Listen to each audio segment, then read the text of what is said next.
Everyone, कैसे हैं आप लोग। उम्मीद करता हूं कि आप लोग अच्छे होंगे और अपनी तैयारी में लगे हुए होंगे। फ्रेंड्स, जैसा कि आप जानते हैं कि विभिन्न एम्स के द्वारा सिक्योरिटी कम फायर जमादार पोस्ट के लिए आवेदन मांगे जा रहे हैं और इस क्रम में एम्स भुवनेश्वर द्वारा 19 नवंबर को सिक्योरिटी कम फायर जमादार पोस्ट के लिए परीक्षा भी आयोजित करवाई जा रही है। साथ ही साथ अभी फ़िलहाल में AIIMS Bhopal, AIIMS Rajkot, AIIMS Kalyani, AIIMS Deoghar, AIIMS Gorakhpur, AIIMS Raebareli और जितने भी एम्स के द्वारा आपको एडवर्टाइजमेंट देखने को मिल रहा है, उन सभी एम्स में सिक्योरिटी कम फायर जमादार पोस्ट के लिए रिक्तियां निकालने का प्रोसेस हो रहा है। और बहुत सारे एम्स जैसे कि आपका एम्स भोपाल हो गया, एम्स राजकोट हो गया, इन सब में जो है सिक्योरिटी कम फायर जमादार पोस्ट के लिए वैकेंसी निकाल दी गई है। और साथ ही साथ जिस एम्स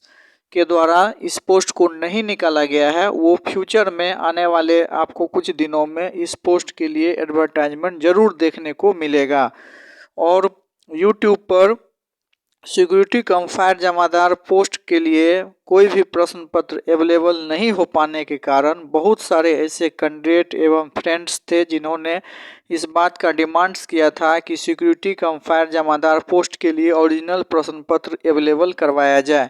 तो चलिए फ्रेंड्स, आज के इस वीडियो के सेक्शन में हम लोग सिक्योरिटी कम फायर जमादार पोस्ट, जैसा कि आपके स्क्रीन पर भी दिख रहा होगा, यह एम्स पटना द्वारा Skymoon IT point private limited test centre में 2 सितंबर 2023 को 2 बजे से लेकर के 4:30 बजे संध्या काल में इस पोस्ट के लिए जो परीक्षा ऑर्गेनाइजेशन टीसीएस कंपनी द्वारा करवाई गई थी, उसका प्रश्न पत्र हम लोग देख रहे हैं। और इस प्रश्न पत्र को देखने के बाद आप निश्चित रूप से इस बात से आश्वस्त हो जाएंगे कि आने वाली जो परीक्षाएं होंगी या इस पद के लिए जब भी परीक्षाएं आयोजित करवाई जाएगी तो उसका प्रश्न का लेवल क्या रहेगा। इससे आपको इस बात की यह भी स्पष्टता हो जाएगी कि यदि आप इस पद के लिए अपना फॉर्म भरते हैं तो आप किस प्रकार के प्रश्न को अपने एग्जामिनेशन हॉल में देख पाएंगे। तो चलिए आइए वीडियो को हम लोग शुरू करते हैं। साथ ही साथ वीडियो लंबा नहीं हो इसलिए हम लोग फ्रेंड्स इसको जो है सेक्शन वाइज जो है सो देखेंगे। तो अभी के इस सेक्शन में हम लोग जनरल इंटेलिजेंस एवं रीजनिंग के साथ जनरल अवेयरनेस के प्रश्न पत्र को देखेंगे, जिसमें कि प्रश्नों की संख्या 20 एवं 20 40 प्रश्न पत्र को हम लोग देखेंगे। आपके जानकारी के लिए बता दूं कि एम्स पटना में सिक्योरिटी कम फायर जमादार पोस्ट के लिए जो परीक्षाएं ली गई थी उसमें कुल 120 प्रश्न पूछे गए थे, जिसमें कि जनरल इंटेलिजेंस एवं रीजनिंग से 20 प्रश्न, 20 प्रश्न जनरल अवेयरनेस से, 20 प्रश्न मैथ से और 20 प्रश्न इंग्लिश से एवं 40 प्रश्न जो है सब्जेक्ट रिलेटेड नॉलेज से पूछे गए थे। तो चलिए फ्रेंड्स, हम लोग शुरू करते हैं। तो जैसा कि आपके स्क्रीन पे दिख रहा है, पहला प्रश्न जो है ये रीजनिंग से जुड़ा हुआ है। कहता है उपरोक्त में से कौन सा विकल्प मूल छवि x को एम्बेस्ट करेगा। तो जैसा कि आप जानते हैं कि इस प्रश्न को क्या होता है कि ऑप्शन जितने दिए हुए रहते हैं उसमें से आप इसको डाल करके देखिए कि किसमें यह हूबहू आपको नज़र आ रहा है। तो स्पष्ट रूप से ऑप्शन नंबर तीसरा देखिए, इसमें ये जो है झंडा की तरह एक आइकन बना हुआ है, जो कि एक आपका राइट साइड में है और एक जो है लेफ्ट साइड के कॉर्नर में है। तो ऑप्शन नंबर तीसरा जो है वो स्पष्ट रूप से सही इसका आंसर दिख रहा है। चलिए नेक्स्ट हम लोग प्रश्न देखते हैं। कहता है प्रश्न चिन्ह के स्थान पे कौन सा विकल्प जो है आएगा। तो देखिए इसमें भी आप स्पष्ट रूप से दिख रहे होंगे कि जितने भी ऑप्शन दिए गए हैं इसमें ऑप्शन नंबर पहला जो है वो बिल्कुल सही है। क्यों सही है? क्योंकि इसमें फ्रेंड्स क्या किया गया है कि इमेज को अपोजिट डायरेक्शन में जिस प्रकार से उल्टा दिया गया है। पहले के फिगर में देखिए त्रिभुज है, सेकंड में भी त्रिभुज है, बीच वाला त्रिभुज जो है, बीच का जो लाइन जो कि त्रिभुज को 2 भागों में बांटता है उसे उल्टा कर दिया गया है। और 2 लाइन जो कि आपका सीधी रेखाएं हैं, कह सकते हैं आप वर्टिकल लाइन है, उसको हॉरिजेंटल में बदल दिया गया है। तो ठीक इसी प्रकार से आगे आगे का जो हमारा आंसर होगा उसमें भी क्या होगा कि आपका इसका डायरेक्शन सबसे पहले उलट जाएगा और हॉरिजेंटल लाइन वर्टिकल लाइन जो है अर्थात जो सीधी रेखाएं दो आपको दिख रही हैं option number figure number C में, वो क्या होगा कि आपका वर्टिकल लाइन जो है वो हॉरिजेंटल लाइन में बदल जाएगा। यानी आप कह सकते हैं कि ऊर्ध्वाधर रेखाएं जो खींची गई है ऑप्शन नंबर सी जो प्रॉब्लम फिगर में है, तो वो जो सीधी रेखाएं हैं ऊर्ध्वाधर खींची हुई वो क्षैतिज रूप में आ जाएंगी। तो ऐसा हम लोगों को ऑप्शन नंबर 1 में दिख रहा है। तो सही आंसर इसका ऑप्शन नंबर 1 दिखने से ही स्पष्ट हो रहा है। तीसरा नंबर प्रश्न हम लोग देखते हैं। कहता है निश्चित कोड में हुंडई को IADNHUYU के रूप में कोडित किया गया है, तो बेंटली को उस भाषा में कैसे कोडित किया जाएगा। देखिए फ्रेंड्स, इसमें क्या किया गया है कि हुंडई जो वर्ड है उसके लास्ट अक्षर से शुरू किया गया है। देखिए IAD, तो IAD यानी लास्ट का जो लेटर है वो पहले लिखा गया है, फिर सेकेंड लास्ट लिखा गया है, फिर थर्ड लास्ट लिखा गया है, और ठीक इसी प्रकार से आपका शुरू का जो तीसरा लेटर है उसको भी रखा गया है, यानी U, इसके बाद यानी HYU। तो ठीक इसी प्रकार से आप इसको बेंटली को भी लिख सकते हैं। तो बेंटली को भी लिखिएगा तो जो हमने बताया कि लास्ट के अक्षरों से शुरुआत करते हुए लिखा गया है, तो लास्ट के अक्षर यहाँ YEL, तो YEL होगा। इसके बाद फर्स्ट का जो आपका अक्षर है जो कि HYU है उसे रखा गया है। तो इसमें भी देखिए फर्स्ट का अक्षर क्या है, BEN है, तो स्पष्टतः BEN जो है कौन सा ऑप्शन में है, तो ऑप्शन नंबर चौथा में है। तो निश्चित रूप से आप बहुत आसान प्रश्न है, आप पेपर पे इसको क्वेश्चन पेपर में अगर बना के लिखते हैं रफ में तो आपको क्या होगा कि ये जरूर जो है समझ में आ जाएगा। फिर से एक बार हम लोग चर्चा करते हैं, वीडियो लंबा होगा लेकिन जब हम लोग डिस्क्रिप्शन वाइज में पढ़ेंगे तो सही बात है कि आपको तो थोड़ा सा लंबा दिखेगा, लेकिन क्या होगा कि आप किस प्रकार सॉल्व किया गया है उसे भी आप देख पाएंगे। तो हम लोग एक बार फिर से इसका ब्रीफ सॉल्यूशन कर देते हैं। देखिए इसमें मैंने फिर बताया आपको कि लास्ट का जो IAD है उसको जो है शुरू में लिखा गया है, और आपका HYU यानी फर्स्ट का 3 अक्षर उसे लास्ट में कोडिंग में लिखा गया है। तो ठीक इस प्रकार भी देखिए बेंटली को लिखना है तो बेंटली का जो फर्स्ट 3 अक्षर है BEN उसको लास्ट में लिखा जाएगा। तो देखिए किस ऑप्शन में लास्ट में BEN है, तो स्पष्ट रूप से ऑप्शन नंबर चौथा में है, इसीलिए इसका सही जवाब ऑप्शन नंबर चौथा होगा। चलिए अगला प्रश्न हम लोग देखते हैं जो कि थोड़ा सा प्रश्न बड़ा दिखे, हम लोग इसको जूम कर लेते हैं। कहता है निम्नलिखित दिए गए प्रश्न में यदि प्लस का अर्थ माइनस, माइनस का अर्थ प्लस है, गुना इसके बाद भागा का अर्थ गुना है, तो कौन सा इस प्रश्न का सही उत्तर होगा। तो इसको बहुत आसान होता है, आप निश्चित रूप से इसको बनाते होंगे ऐसा मैं आशा करता हूं। जो भी चिन्ह है उसको परिवर्तित चिन्ह जो दिए गए होते हैं उसके अनुसार से बदल दीजिए और फिर कैलकुलेट कर दीजिए। चलिए हम लोग 5वां नंबर देखते हैं। उभयचर मेढक, देखिए मेढक जो है वो उभयचर वर्ग में आता है, तो सरीसृप वर्ग में कौन सा आएगा, तो सरीसृप में कौन सा आएगा, छिपकली। आप जानते हैं सांप, छिपकली ये सभी जो है सरीसृप वर्ग में आते हैं, तो इसका सही जवाब जो होगा वो ऑप्शन नंबर चौथा होगा। चलिए नेक्स्ट हम लोग जल्दी में क्वेश्चन को देखते हैं। क्वेश्चन नंबर 6 ये रहा, कहता है नीचे दिए गए कथन एवं निष्कर्ष के आधार पर सही विकल्प का चयन करें। कुछ ऊँट मगरमच्छ हैं, कुछ मगरमच्छ जो है चील हैं, तो इससे कह रहा है कि कुछ ऊँट चील हैं, सभी मगरमच्छ जो है चील हैं। तो देखिए जब कुछ ऊँट मगरमच्छ है तो आपका कुछ ऊँट जो है चील है, तो बनाइएगा इसको, तो ऊँट में बनाइए मगरमच्छ में, फिर उसमें जो है मगरमच्छ और चील को कंसाइज कीजिए, तो इसका सही आंसर आपको ऑप्शन नंबर 1 निकल जाएगा, यानी 1 और 2 कोई भी जो है अनुसरण नहीं करेगा। चलिए 7वां नंबर प्रश्न देखिए। सोहना एक कक्षा में ऊपर से 27वें और नीचे से 16वें स्थान पर है, तो कक्षा में कितने छात्र हैं। बहुत ही इजी यह प्रश्न है, रैंकिंग से जुड़ा हुआ। टोटल छात्रों की संख्या जब हमें निकालनी होती है तो हम लोग जानते हैं कि ऊपर का भाग प्लस नीचे का भाग दोनों को जोड़ दीजिए, उसमें से 1 घटा दीजिए। यह बहुत ही आसान प्रश्न है। तो 27 और 16 दोनों को जोड़िएगा तो 43 आएगा, 43 आएगा, उसमें से 1 घटा दीजिएगा तो आपका प्रश्न का आंसर 42 हो जाएगा, जो कि ऑप्शन नंबर चौथा में दिख रहा है। इसका कॉन्सेप्ट ही है friends, total number of student बराबर लेफ्ट साइड से उसका पोजीशन प्लस राइट साइड से उसका पोजीशन माइनस क्या कर बोलिए 1, या फिर आप इसको अपर डाउन लोअर डाउन -1 यह भी लिख सकते हैं। आप निश्चित रूप से पढ़े होंगे ऐसा हम विश्वास रखते हैं।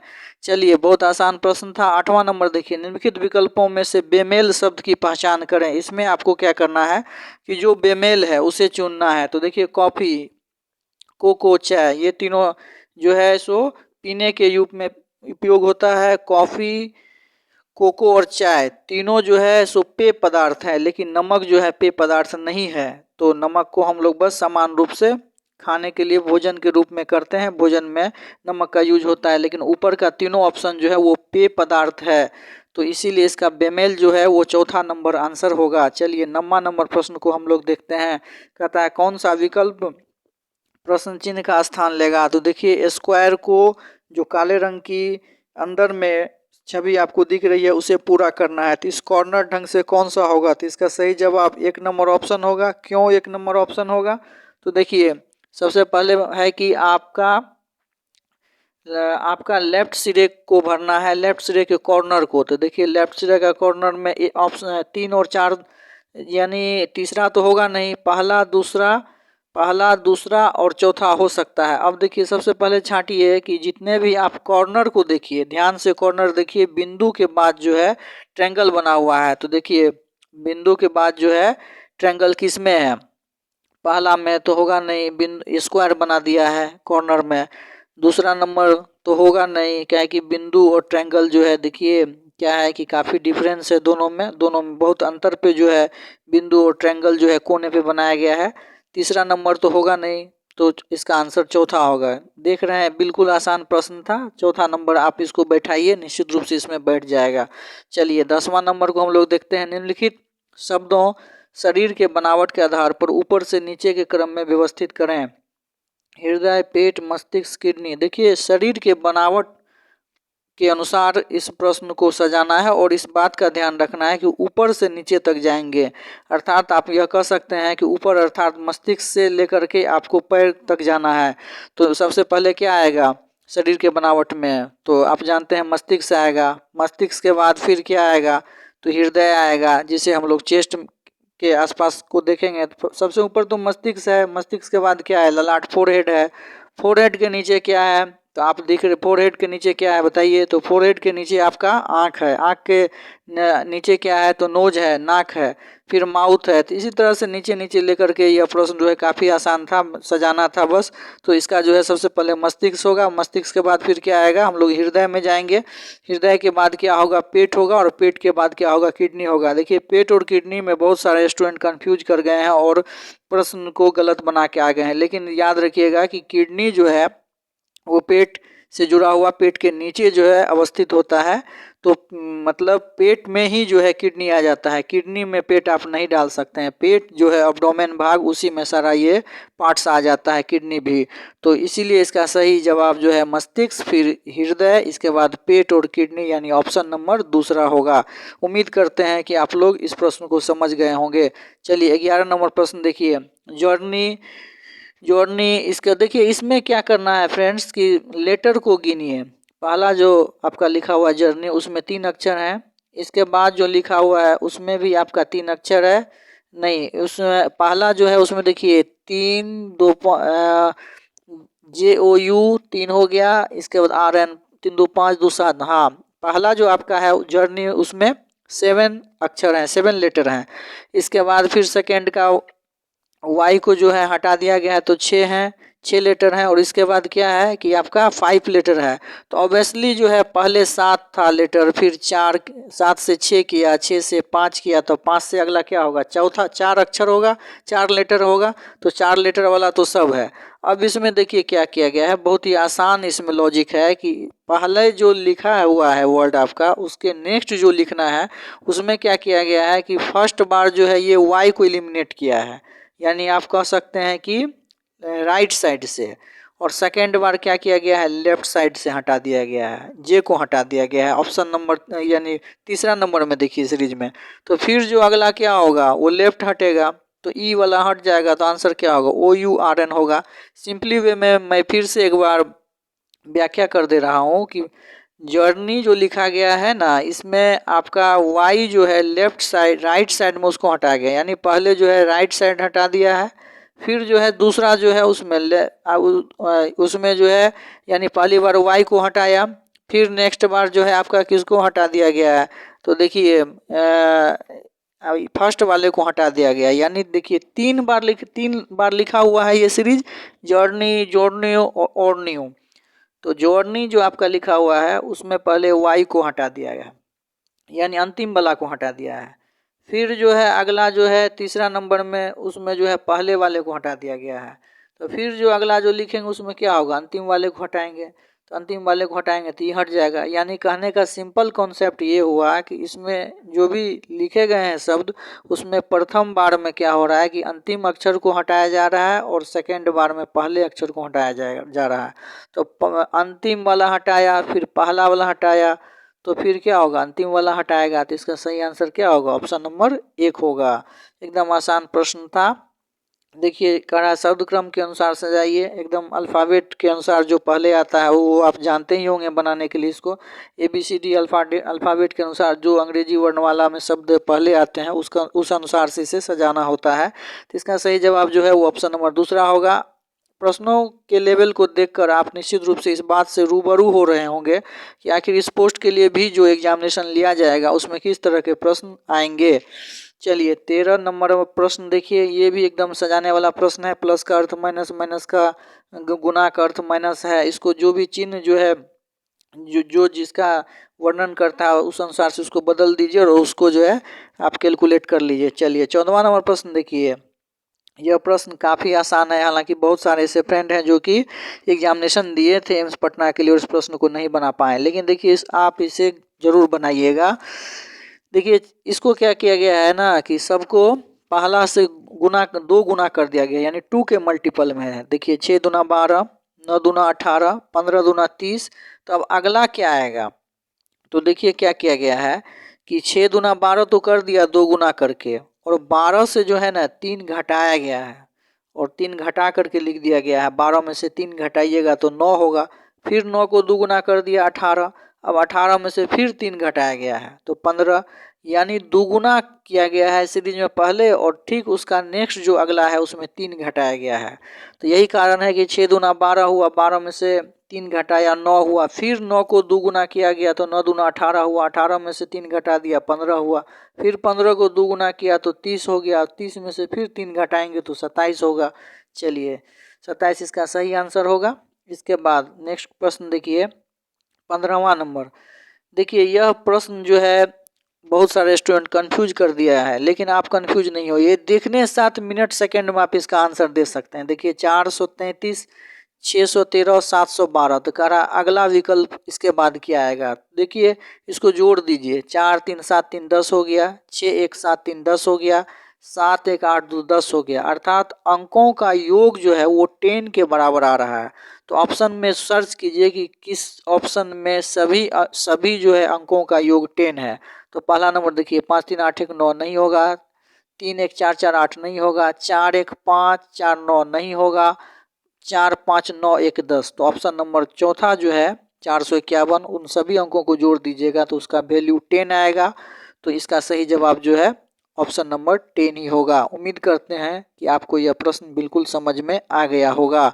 नेक्स्ट प्रश्न देखिए 16 नंबर, बहुत ही आसान प्रश्न है, डायरेक्शन से रिलेटेड है और इसको मुंह से बनाने में तो थोड़ा सा परेशानी है, वर्बली बनाने में परेशानी है, और जल्द ही हम लोग कुछ टेक्निकल समस्या है उसको दूर करके आपको रीजनिंग के लिए, जैसा कि हमने बताया कि इस चैनल के माध्यम से आपको मैथ, रीजनिंग, जीके, जीएस सभी का टिप्स जो है दिए जाएंगे। चाहे आप किसी भी एग्जामिनेशन की क्यों ना तैयारी करते हो, आपके लिए काफ़ी फ्रूटफुल होगा। लेकिन अभी फ़िलहाल इसको वर्बली हम नहीं बना सकते हैं, आप बनाने का ट्राई कीजिए, निश्चित रूप से आप बना दीजिएगा। बहुत ही आसान प्रश्न है। चलिए 17वां नंबर प्रश्न देखिए, टोयोटा को यूपीजे पीयूबी के रूप में कोडित किया जाता है, तो मारुति को उसी भाषा में कैसे लिखेंगे। देखिए इस सब में क्या किया है ना, एक एक बढ़ा दिया गया है। जैसे टोयोटा है, टी से फिर टी के आगे क्या होगा यू, ओ के बाद पी, वाई के बाद जेड, ओ के बाद पी, इसके बाद टी के बाद यू, ए के बाद बी। यानी जो आपका कोड है उसमें एक एक बढ़ा करके कोडिंग करके नया लेटर लिख दिया गया है। तो मारुति में भी आप एक एक जो है बढ़ा करके नया कोडिंग करके लिख दीजिए, हो गया आपका आंसर। तो एम के बाद क्या होगा एन होगा, ए के बाद क्या होगा बी होगा, आर के बाद क्या होगा एस होगा, यू के बाद भी होगा, टी के बाद यू होगा और आई के बाद जे होगा। ऑप्शन नंबर दूसरा आपका सही आंसर होगा। चलिए 18वां नंबर प्रश्न काफ़ी आसान है। 5 से 120 हो गया, 5 से 120 हो गया, 24 गुना जो है वृद्धि कर दिया गया है। 5 में 24 से गुना कीजिए ना 5 में, तो 5 को 24 से गुना कीजिएगा तो 120 होगा। तो ठीक उसी प्रकार आप 6 में भी 24 से गुना कीजिए तो 144 इसका आंसर होगा। यानी 5 में 24 से गुना तो 24 पंचे 120, तो 6 में 24 से गुना तो 144 आंसर होगा। चलिए 19 नंबर प्रश्न देखिए, यह भी एकदम काफ़ी इजी प्रश्न है, देखने के साथ ही आप इसका आंसर दे सकते हैं। इसके लिए आपको कलम उठाने की ज़रूरत नहीं है। सभी एंकर बहुत भव्य हैं, तो देखिए जब सभी एंकर बहुत भव्य हैं और सभी भव्य लड़के हैं तो क्या होगा, सभी एंकर जो है वो लड़के होंगे बिल्कुल। इसके बाद सभी भव्य लड़का है, देखिए जब सभी भव्य लड़का है तो जब सभी भव्य लड़का है तो कुछ लड़के तो जरूर भव्य होंगे बिल्कुल। तो दोनों निष्कर्ष क्या है, बिल्कुल सही है। ऑप्शन नंबर 1 इसका सही जवाब है। उम्मीद करता हूं कि यह प्रश्न आप जानते होंगे। यदि इस प्रकार के प्रश्न को बनाने में आपको कोई भी कन्फ्यूजन, परेशानी, दिक्कत है तो आप कमेंट सेक्शन में ज़रूर लिखिए। मैं ऐसा ट्रिक्स और टिप्स आपको बताऊंगा कि आप ज़िंदगी भर नहीं भूल पाएंगे। जी हाँ, मैं गारंटी दे सकता हूँ कि इस तरह के प्रश्न को देखते के साथ ही आप हवा में उड़ा देंगे। चलिए फ्रेंड्स, जैसा कि हमने बताया कि समय की भी कुछ परेशानी है, इस कारण से चूँकि जॉब में जब आ जाते हैं आप तो समय का बहुत ही परेशानी हो जाता है, तो इस कारण से वीडियो नहीं बन पा रहे हैं। लेकिन जल्दी हम लोग प्रयास करेंगे कि कुछ और नया विशेष जो है आपके लिए करें, ताकि जो भी फ्रेंड्स जो जुड़े हुए हैं खास करके अपनी तैयारी घर में रह के करना चाहते हैं, उन्हें बेहतर से बेहतर कंटेंट आप तक पहुंच सके। चलिए 20वां नंबर प्रश्न जो कि रीजनिंग के सेक्शन का लास्ट क्वेश्चन होगा। जैसा कि हमने बताया कि सिक्योरिटी कम फायर जमादार पोस्ट के लिए टोटल 20 रीजनिंग पूछे गए थे, तो ये उसमें से 20वां रीजनिंग का प्रश्न ये रहा। देखने के साथ ही आप इसका आंसर दे सकते हैं भाई, बहुत आसान प्रश्न है। क्यों, तो इसमें क्या किया गया है, देखिए सर्किल जो है उसको मिडिल में डाल दिया गया है। ए से बी में क्या चेंज किया गया है कि सर्किल को मिडिल में डाल दिया गया है और प्लस का आइकन जो है वो प्लस जैसा ही है लेकिन सर्किल को हटा करके है। तो अगला भी क्या होगा, जैसा कि हमने बताया कि सर्किल को मिडिल में डाल दिया है, बीच में डाल दिया है बी नंबर में। तो सी से डी में जाना है तो आपका यहाँ स्क्वायर है तो स्क्वायर को मिडिल में डाल देंगे, तो ऑप्शन नंबर 1 हो गया मिडिल में है। और ऑप्शन नंबर 5 है। और ये क्रॉस वाला जो डायगोनल जैसा एरिया है वो डायगोनल जैसा ही दिखना चाहिए, जैसा कि ए से बी में चेंजेज हुआ है। तो ठीक उसी प्रकार से सी से डी में भी वैसा ही चेंज होगा, अर्थात डायगोनल में ही दिखेगा। तो ऐसा ऑप्शन नंबर 1 में है, तो ऑप्शन नंबर 1 आपका सही जवाब हुआ। उम्मीद करता हूँ बेहद आसान प्रश्न था और आप जरूर देखकर इसका आंसर दे दिए होंगे। चलिए नेक्स्ट प्रश्न हम लोग जनरल अवेयरनेस से देखेंगे। जनरल अवेयरनेस में भी कुल 20 प्रश्न पूछे गए थे। तो चलिए आइए देखते हैं इस पोस्ट के लिए जो प्रश्न पूछे गए थे आखिर वे किस प्रकार के थे। तो सबसे पहला प्रश्न देखिए, संगठन से समृद्धि अभियान का उद्देश्य पात्र ग्रामीण परिवारों की कितनी महिलाओं को अभी नियोजित करना है। तो यह जो है करेंट से जुड़ा हुआ प्रश्न है। तो इसमें 10 करोड़ महिलाओं को जो है ग्रामीण परिवार की जो भी महिलाएं हैं उसको नियोजित करने का सरकार का लक्ष्य है। और इस अभियान का नाम जो है संगठन से समृद्धि अभियान है। याद रखिएगा, संगठन से समृद्धि अभियान में 10 करोड़ ग्रामीण परिवार की महिलाओं को इससे कनेक्ट करना है। तो ऑप्शन में पूछा गया था कि कितनी महिलाओं को, तो इसका सही जवाब क्या होगा, 10 करोड़ महिला परिवारों को। चलिए नेक्स्ट दूसरा नंबर देखिए, किस पंचवर्षीय योजना के अंतर्गत हरित क्रांति की शुरुआत की गई थी। काफ़ी बच्चा वाला प्रश्न है। तृतीय जो है पंचवर्षीय योजना के अंतर्गत हरित क्रांति की शुरुआत की गई थी। पंचवर्षीय योजना में किस पंचवर्षीय योजनाओं की क्या विशेषता थी, किस पंचवर्षीय योजना में कौन से विशेष कार्य किए गए थे, उन सभी संबंधित टिप्स एवं ट्रिक्स के साथ आपको जल्द देखने को मिलेगा। इस पे भी जो है हम लोग टिप्स एवं ट्रिक्स तैयार किए हुए हैं, वीडियो जल्द ही आपके बीच आएगा। तो नॉलेज टेक 24 के ऑनलाइन मंच पे यदि आप पहली बार आए हैं तो आप चैनल को सब्सक्राइब करना ना भूलें। इससे आपको जो है टिप्स एवं ट्रिक्स भी जीके जीएस की सीरीज को साथ साथ जितने भी एग्जामिनेशन में जिस तरह के भी प्रश्न आते हैं उससे संबंधित आपको प्रश्न जरूर देखने को मिलेंगे। चलिए, बद्रीनाथ मंदिर किस नदी के तट पर स्थित है? तो सही ऑप्शन इसका अलकनंदा होगा। एकदम बच्चा वाला यह सब प्रश्न है, यह भैया गलती नहीं होना चाहिए। यदि आप गलती करते हैं इस तरह के प्रश्न में तो समझिए आपकी तैयारी अभी काफ़ी अधूरी है और आपको बहुत काम जो है अभी करना होगा। चलिए, चौथा नंबर प्रश्न देखिए, वर्ष 2011 में हुए जनगणना के समय भारत के रजिस्ट्रार जनरल एवं जनगणना आयुक्त कौन था? तो सी चंद्रमौली। एकदम ये सब प्रश्न काफ़ी आसान है। विंग्स ऑफ फायर किन की आत्मकथा है? तो एपीजे अब्दुल कलाम इसका सही आंसर है। काफ़ी आसान प्रश्न, किस राज्य में पोंगल पर्व जो है मनाया जाता है? तमिलनाडु में। इससे पहले के भी डिस्कशन में हमने देखा था कि एम्स में पर्व से संबंधित प्रश्न जरूर पूछे जाते हैं। तो यदि आप एग्जामिनेशन देना चाह रहे हैं इस पोस्ट के लिए या एम्स का कोई भी पोस्ट का एग्जामिनेशन देना चाह रहे हैं तो उसमें पर्व से संबंधित जो किस राज्य में कौन से पर्व मनाए जाते हैं उस सेक्शन को जरूर पढ़ लीजिए। वैसे भी आपको हर एग्जाम में यह जो है महत्वपूर्ण है और आपको विभिन्न एग्जाम में पूछा जाता है। तो पोंगल जो है वो तमिलनाडु में मनाया जाता है और ओणम जो है आपका वो केरल में मनाया जाता है। चलिए, नेक्स्ट प्रश्न हम लोग देखते हैं। 7वां नंबर, प्रतिवर्ष किस तिथि को राष्ट्रीय सांख्यिकी दिवस मनाया जाता है? तो 29 जून को एकदम सही जवाब है। फलों की गुणवत्ता सुधारने का उपाय किस सल्तनत शासक ने किए थे? तो फिरोज शाह तुगलक ने। याद रखिएगा, फिरोज शाह तुगलक FST ने फलों की गुणवत्ता सुधारने के लिए उपाय किए थे। इसके बाद 9वां नंबर देखिए, यारदांग स्थलाकृति का निर्माण करने वाले कारक कौन से हैं? तो देखिए, पवन द्वारा जो है ना वो यारदांग स्थलाकृति का निर्माण होता है। किसके द्वारा किस स्थलाकृति का निर्माण होता है उससे संबंधित टिप्स एवं ट्रिक्स भी जल्द ही रोचकता के साथ जो है आपके बीच अवेलेबल होगा। टेंशन मत लीजिए, और यदि आप पहले से पढ़े हुए हैं तो आप बहुत अच्छी आपकी तैयारी है, तब तो कोई दिक्कत ही नहीं है। लेकिन इस तरह के प्रश्न प्रायः मज़े से मज़े एवं धुरंधर से धुरंधर, माहिर से माहिर विद्यार्थी जो कई वर्षों से तैयारी में लगे हुए हैं उनसे भी मिस कर जाते हैं। लेकिन इसके लिए एक नया ट्रिक्स के साथ जो है आपके बीच वीडियो आएगा। तब तक के लिए आप जो है अगर लूसेंट की बुक आपके पास है या किसी भी जनरल नॉलेज की बुक है तो उसमें स्थलाकृति से संबंधित टॉपिक को पढ़िए। यह प्रश्न भी पूछ लिया जाता है विभिन्न एग्जामों में।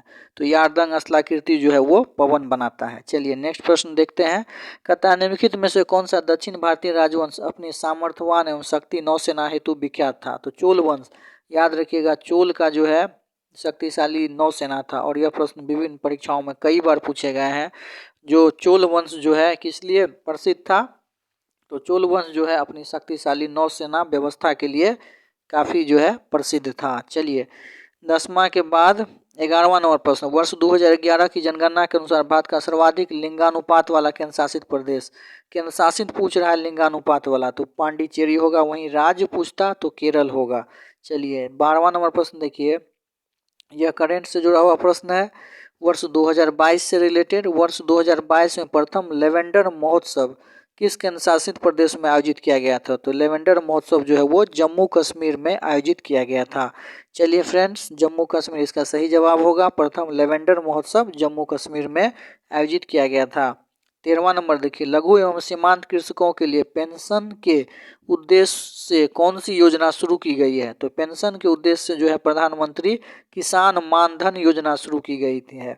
बहुत ही आसान प्रश्न है। अगर यदि आप करंट अफेयर्स से जुड़े हुए हैं तो आप इस प्रश्न को निश्चित रूप से सॉल्व कर सकते हैं। 14वां नंबर प्रश्न देखिए, अभी हाल ही में एशिया के सबसे बड़े 4 मीटर लिक्विड मिरर टेलीस्कोप का उद्घाटन किस राज्य में किया गया? तो एकदम बहुत ही ये वाइटल क्वेश्चन है और निश्चित रूप से यह जो है पूछा जाने वाला भी क्वेश्चन है। तो देखिए, एशिया का सबसे बड़ा 4 मीटर लिक्विड मिरर टेलीस्कोप का उद्घाटन हाल ही में उत्तराखंड में किया गया था। चलिए, 15वां नंबर प्रश्न देखिए, कहता है भारतीय संविधान की 8वीं अनुसूची में कौन सी भाषा शामिल नहीं है? तो आप जानते हैं कि भारतीय संविधान की 8वीं अनुसूची में कुल 22 भाषा सम्मिलित है और इसमें भोजपुरी जो है वो शामिल नहीं है। तो सही जवाब इसका ऑप्शन नंबर चौथा होगा। हरे रंग का जो आप टिक आउट देख रहे हैं वो सही जवाब को यहाँ दर्शा रहा है। कूका आंदोलन को संगठित करने का श्रेय किस व्यक्ति को जाता है? तो देखिए, राम सिंह को जाता है। सर्वप्रथम पंजाब के इलाका में जो है कूका आंदोलन की शुरुआत हुई थी और राम सिंह जो है संगठित करने का प्रयास जो है सबसे पहले कुका आंदोलन को किए थे। तो सही जवाब इसका राम सिंह होगा। चलिए 17वां नंबर प्रश्न देखिए। 17वां नंबर प्रश्न आपका ये रहा, गहरे समुद्र में संसाधनों के अन्वेषण हेतु भारत के समुद्रयान मिशन की किस पनडुब्बी द्वारा 6000 मीटर की गहराई में भेजा जाएगा? तो ये मत्स्य 6000 होगा। मत्स्य 6000 जो है यह पनडुब्बी है और इसके द्वारा जो है 6000 मीटर की गहराई में संसाधनों के अन्वेषण हेतु जो है भारत के समुद्री यान मिशन के अंतर्गत इसे भेजा जाएगा। तो इस प्रश्न का सही जवाब मत्स्य 6000 होगा। चलिए नेक्स्ट प्रश्न देखिए। नेक्स्ट प्रश्न आपका बहुत ही आसान प्रश्न है। कांग्रेस के अध्यक्ष पद पर आसीन होने वाला प्रथम अंग्रेज कौन थे? तो जॉर्ज यूले। याद रखिएगा कि प्रथम ईसाई भी अगर पूछ दिया जाए, यह भी प्रश्न कई बार विभिन्न परीक्षाओं में पूछा गया है कि कांग्रेस के अध्यक्ष पद पर आसीन होने वाला प्रथम ईसाई कौन था? तो याद रखिएगा जॉर्ज यूले। और प्रथम अंग्रेज भी तो जॉर्ज यूले। वास्तव में अंग्रेज जो है वो ईसाई समुदाय से ही थे। तो इसका सही जवाब जो है जॉर्ज यूले होगा। कांग्रेस के अध्यक्ष से संबंधित विभिन्न प्रश्न हैं कि कांग्रेस के प्रथम अध्यक्ष कौन थे, कांग्रेस की प्रथम महिला अध्यक्ष कौन थी, कांग्रेस की प्रथम भारतीय महिला अध्यक्ष कौन थी। तो इस तरह के प्रश्न मैं आशा करता हूं कि आप पढ़ते होंगे। तो कांग्रेस के प्रथम अध्यक्ष बताइए कौन? तो WC बनर्जी। प्रथम महिला अध्यक्ष कौन? तो महिला अध्यक्ष हो गया कौन? Annie Besant. कांग्रेस की प्रथम भारतीय महिला अध्यक्ष कौन बनी? तो सरोजनी नायडू। तो निश्चित तौर पे आप इस तरह के प्रश्न को पढ़िए। हिस्ट्री से, मॉडर्न हिस्ट्री से जुड़ा हुआ यह प्रश्न है। ऐसे मॉडर्न हिस्ट्री से संबंधित विभिन्न प्रश्नों की ऑब्जेक्टिव सीरीज भी हम लोग लाने वाले हैं और उसके अंतर्गत आपको कई यूनिक चीज़ों को देखने को मिलेगा जो कि आप पढ़ लेते हैं ना, तो आप कभी भी फिर मिस आउट नहीं कर पाएंगे। चलिए 19 नंबर प्रश्न देखिए। किस स्थान पर केंद्रीय भारतीय भाषा संस्थान स्थित है? एकदम आसान प्रश्न है और यह गलती नहीं होना चाहिए। और यदि आप नहीं पढ़े हैं ना तो पक्का आपसे गलती होगा, तो ज़रूर इसको आप याद कर लीजिए। जो मैसूर में जो है केंद्रीय भारतीय भाषा संस्थान स्थित है। चलिए 20वां नंबर प्रश्न और आज के इस वीडियो के सेक्शन का लास्ट प्रश्न। महात्मा गांधी मरीन राष्ट्रीय उद्यान कहाँ स्थित है? तो महात्मा गांधी मरीन राष्ट्रीय उद्यान जो है वो अंडमान एवं निकोबार में स्थित है। अगला जो प्रश्न है वो मैथ से जुड़ा हुआ है। वीडियो लंबा ना हो जाए इसलिए हम लोग नेक्स्ट जो है इसको सीरीज वाइज करके लाएंगे ताकि वीडियो लंबा नहीं हो और आपको समझ भी जल्द से जल्द हो।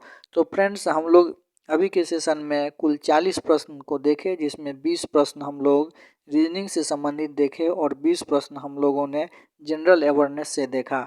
जनरल अवेयरनेस के प्रश्न को यदि आप ऑब्जर्वेशन करेंगे तो आप पाएंगे कि इसमें हिस्ट्री से संबंधित प्रश्न भी थे, यारदांग जो प्रश्न था वो ज्योग्राफी से भी रिलेटेड था और इकोनॉमिक्स से भी थे, करंट अफेयर्स से थे। तो कुल मिलाकर के आप कह सकते हैं कि इसमें मिले जुले हुए विविध जो जनरल अवेयरनेस, जनरल स्टडी का सेक्शन होता है उससे संबंधित प्रश्न थे। तो उम्मीद करता हूं कि सिक्योरिटी कम फायर जमादार पोस्ट के लिए यह जो ओरिजिनल प्रश्न पत्र एम्स पटना का आपने देखा, इससे बहुत कुछ आपको सीखने को मिलेगा। और यदि आप इस पोस्ट के लिए भरना चाहते हैं या आपकी एग्जामिनेशन होने वाली है तो ज़रूर कमेंट सेक्शन में आप कमेंट करें। आपको ओरिजिनल PDF भी मैं फ्री में अवेलेबल करवा दूंगा यदि आप एक सीरियस स्टूडेंट हैं और तैयारी करके इस पोस्ट को पाना चाहते हैं, क्योंकि यह पद जो है अपने आप में एम्स जहां भी है वहां पर ज़रूर जो है इस पद का काफ़ी डिमांड है और जितने भी एम्स हैं उसमें इस पद को क्रिएट किया गया है और हाल के दिनों में विज्ञापन निकाल करके जो है उसमें परीक्षा ली जा रही है। तो फ्रेंड्स यदि आप इस पोस्ट के लिए इच्छुक हैं तो ज़रूर तैयारी करें और कोई अगर परेशानी है या फिर आप ओरिजिनल प्रश्न पत्र लेना चाहते हैं तो आप ज़रूर कमेंट सेक्शन में लिखें। आपको फ्री ऑफ कॉस्ट जो है सब कुछ अवेलेबल करवाया जाएगा। और हाँ, यदि चैनल पे पहली बार आए हैं तो आप सब्सक्राइब करना ना भूलें ताकि इसी तरह के अपडेट्स, ओरिजिनल प्रश्न पत्र आप पुनः देख सकें। चलिए फ्रेंड्स, मिलेंगे वीडियो के नेक्स्ट सेशन में। तब तक के लिए धन्यवाद। जय हिंद, जय भारत। आपका दिन शुभ हो।